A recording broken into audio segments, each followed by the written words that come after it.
பொடுதலை நோயில் இருந்து தரும் விடுதலை. இந்த பொடுதலை வாய்க்கால் வரப்புகள், குளம், குட்டை, ஆறு போன்ற நீர்நிலைகளில் பாங்கான தரையுடன் ஒட்டி படர்ந்து வளருகிறது.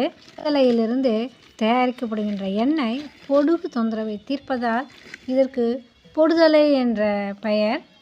உள் உறுப்புகளினுடைய புண்களை எல்லாம் அருமையாக ஆற்றும். இது வீக்கத்தை கரைக்கும், சிறுநீரை பெருக்குகிறது, கோழைகளை அகற்றுகிறது, உடலுக்கு பலத்தை கொடுக்குது.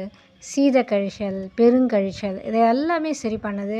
பெண்களுக்கு ஏற்படும் வெள்ளை பொடுதலை கூட அருமையாக சரி செய்கிறது. தோல் நோய்க்கு மிகவும் பயன்படுகிறது. கட்டி கொப்பளம் மேலே தடவுனா அந்த கட்டி பழுத்து உடையும். கட்டிக்கு கூட பயன்படுகிறது.